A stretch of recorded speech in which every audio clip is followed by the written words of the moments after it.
Ketika itu memang ada perdebatan ngitung tahun Islam, mau Nabi mulai lahir atau Nabi diangkat menjadi Rasul, atau Nabi ketika hijrah Makkah Madinah, atau Nabi pas Fathu Makkah.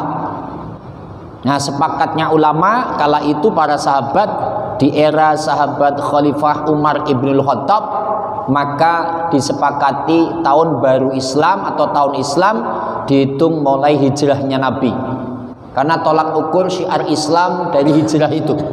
Dengan adanya hijrah maka Islam lebih syiar. Kita langsung hijrah secara etimologi adalah pindah atau berubah atau bergerak. Secara gampangnya ngomong hijrah itu apa? Pindah. Jadi bapak dari rumah ke musola itu namanya pindah tempat, hijrah. Bapak yang tadinya berdiri kemudian duduk berubah, itu hijrah. Bapak yang nggak bisa diem gerak melulu, itu juga hijrah secara umum. Adapun secara terminologi, secara istilah, adalah orang yang meninggalkan segala yang dilarang Allah Subhanahu wa taala. Qala Rasulullah sallallahu alaihi wasallam, al-muhajiru man hajara ma nahallahu anhu. Orang-orang yang berhijrah itu ialah orang yang meninggalkan segala apa yang Allah Subhanahu wa taala telah melarangnya. Kemudian hadis yang di bawah, qala Nabi Muhammad sallallahu alaihi wasallam, la hijrata ba'dal fathi walakin jihadun wa niyatun. Nabi Muhammad SAW bersabda, tidak ada hijrah setelah Fathu Makkah, tetapi hijrah saat ini adalah jihad dan niat. Jadi kalau dari penjelasan ini, hijrah itu ya meninggalkan yang dilarang Allah. Mungkin kalau yang di sini insya Allah sih kayak mabok, judi, itu udah enggak lah ya. Tapi kalau taruhan bola kadang iseng masih lah ya. Nih Itali Inggris nih, taruhan yuk kita makan mie ayam. Itu main-main tapi haram.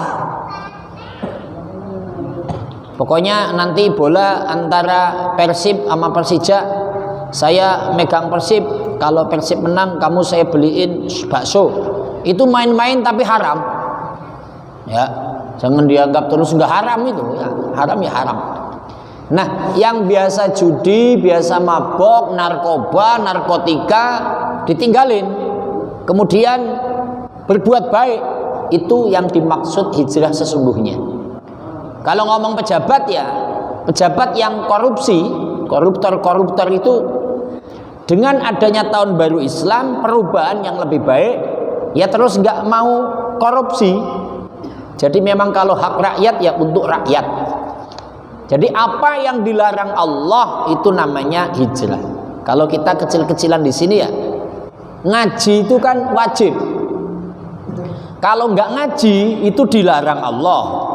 Kalau ngaji diperintah Allah. Berarti orang yang nggak ngaji itu dilarang.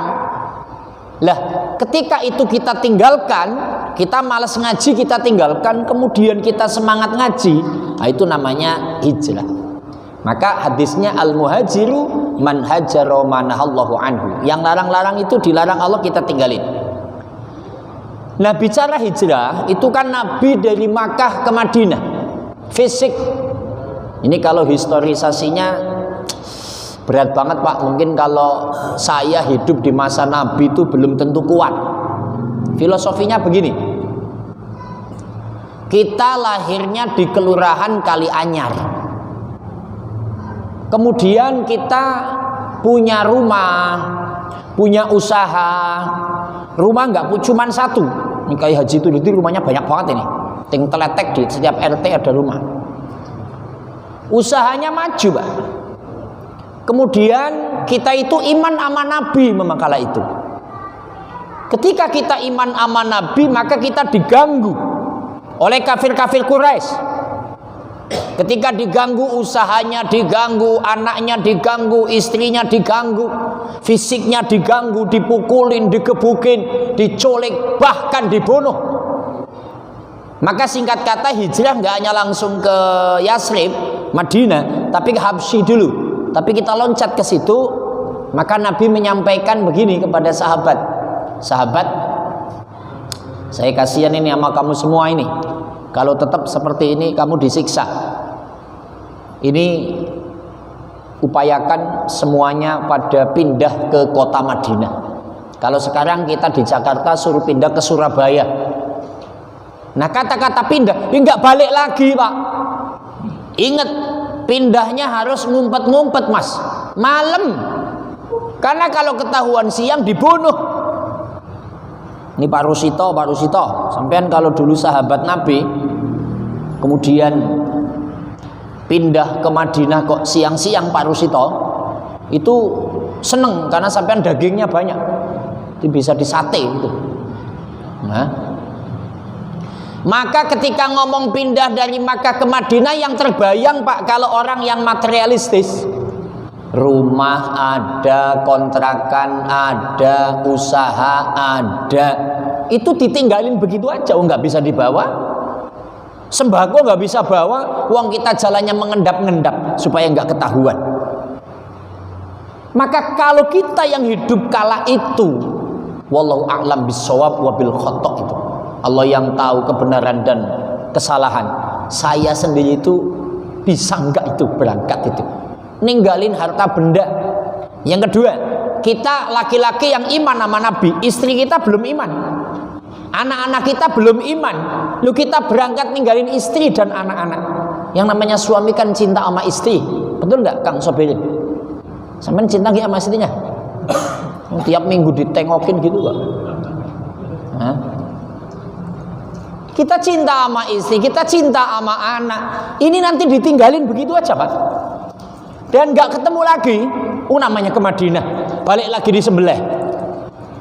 Historisasinya ya Allah betapa beratnya itu. Itu pertama. Mungkin saya kalau kala itu nggak masuk. Kalau Haji Turidi sama kayaknya gitu.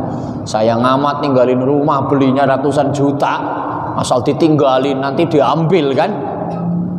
Sama preman namanya Rusito. Wah, itu historisasi.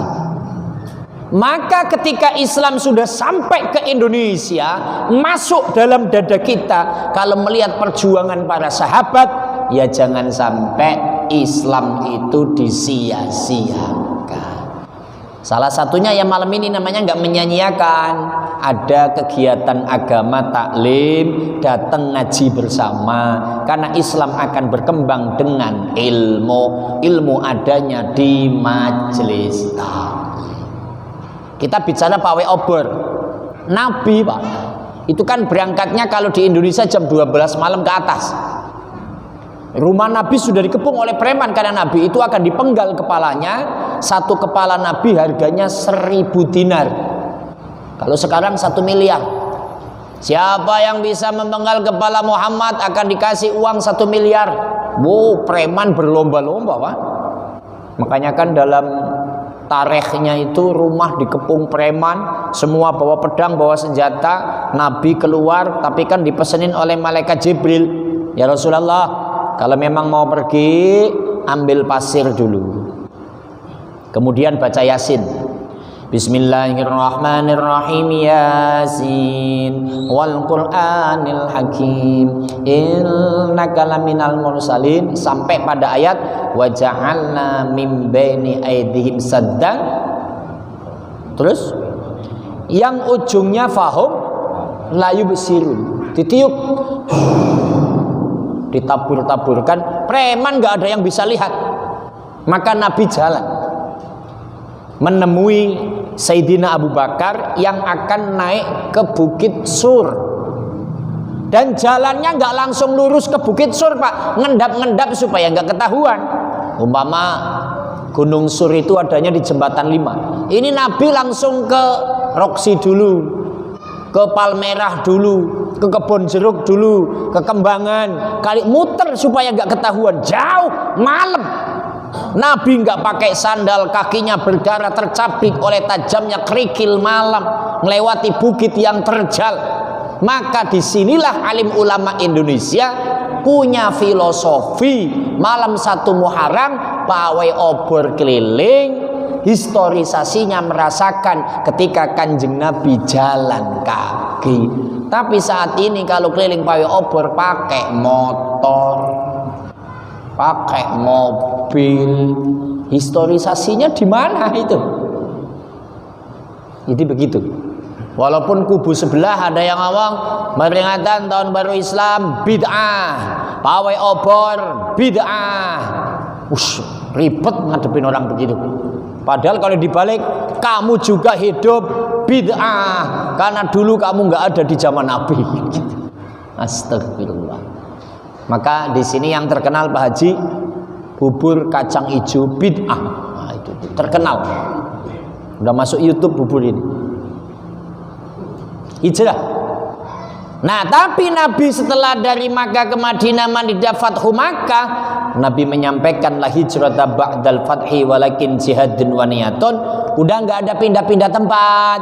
Orang Mekah nggak usah ke Madinah, orang Madinah nggak usah ke Mekah. Untuk pindah tempat nggak usah. Cukup di tempat masing-masing dalam berjihad, dalam berhijrah. Tapi hijrah yang dikehendaki adalah jihad.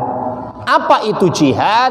Kalau nengok makalah Syekh Nawawi dalam kitab Kasifatul Qulub, Kasifatus Syaja, al jihadu huwa mujahadatun nafsi, memerangi hawa nafsu.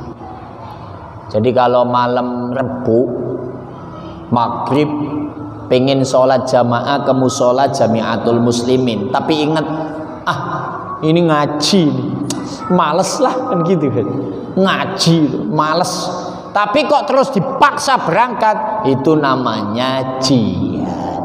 Kalau pejabat ya ada uang rakyat nggak ada yang tahu mau maling, terus nggak jadi maling, itu namanya jihad. Kemudian niat, yang penting niat pengen berubah, itu namanya hijrah. Jadi nggak harus pindah-pindah kemana-mana, tapi cukup jihad dan niat. Maka ayatnya A'udzu billahi minasyaitonir rajim.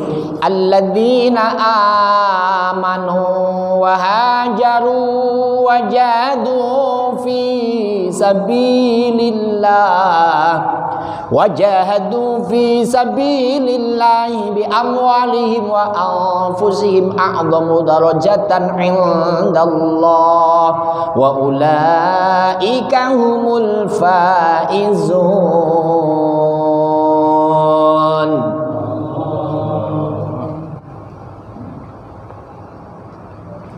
Surat At-Taubah ayat 20. Orang-orang yang beriman dan berhijrah serta berjihad di jalan Allah dengan harta, benda, dan diri mereka adalah lebih tinggi derajatnya di sisi Allah. Ini ayat saya juga bayangin begini, Pak.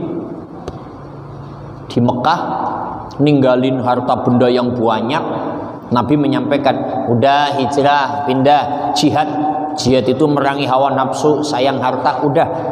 Ini kalau berangkat ke sana. Tapi kalau bicara berangkat perang ya, kita ketika jihad dengan apa? Bi amwalihim.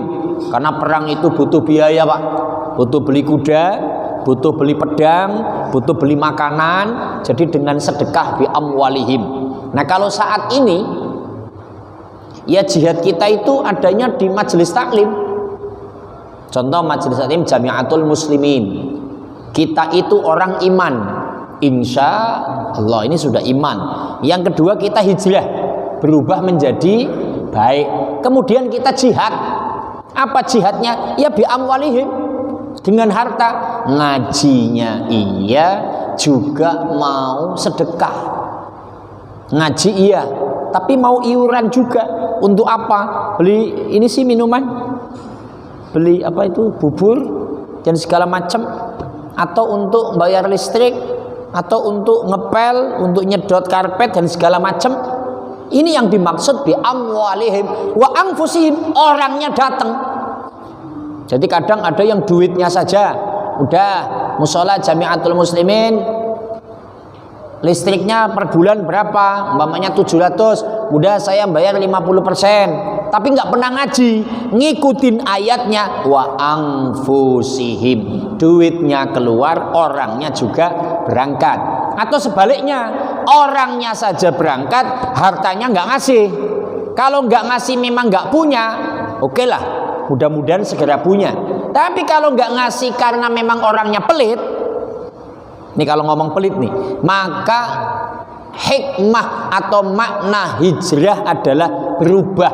Yang tadinya pelit kemudian tidak pelit. Ayatnya bi amwalihim wa anfusihim.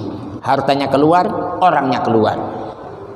Disitu a'dhamu darajatan indallah, maka orang itu akan mulia di sisi Allah. Wa ulaika humul faizun, dialah yang akan mendapatkan kemenangan.